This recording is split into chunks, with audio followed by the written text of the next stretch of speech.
Let's ask PW के NEET toppers से कि इन्हें सबसे ज़्यादा डिफिकल्ट एंड सबसे इजी चैप्टर्स कौन से लगते हैं। ड्यूरिंग प्रिपरेशन तुम्हारे लिए केमिस्ट्री के सबसे टफ एंड सबसे इजी चैप्टर्स कौन से थे?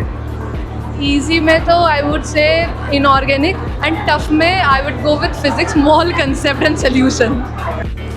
सो ड्यूरिंग प्रिपरेशन फिजिक्स में सबसे इजी एंड सबसे टफ चैप्टर कौन सा था तुम्हारे लिए?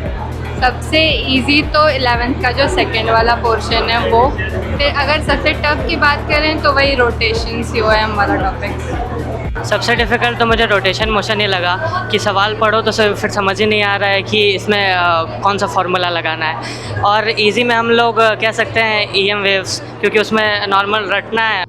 ड्यूरिंग नीट प्रिपरेशन बायो का सबसे इजी एंड सबसे टफ चैप्टर कौन सा था?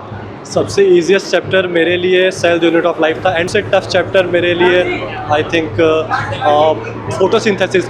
AG चैप्टर सेल्स जो बहुत बार पढ़ते हैं, और प्रिंसिपल भी था क्योंकि उसमें ज़्यादा कैलकुलेशन हमको अच्छा लगता है, तो कैलकुलेशन था और मॉलिक्यूलर भी अच्छा लगता था हमको। और टफ में आएगा वो इवोल्यूशन का चैप्टर जो बहुत याद करना पड़ता है, और इकोलॉजी में भी लास्ट का जो चैप्टर है उसमें भी डाटा बहुत ज़्यादा याद करना पड़ता है, लेकिन ईजी है और स्कोरिंग है, एक बार याद करने पर स्कोर अच्छा आ जाता है इसमें।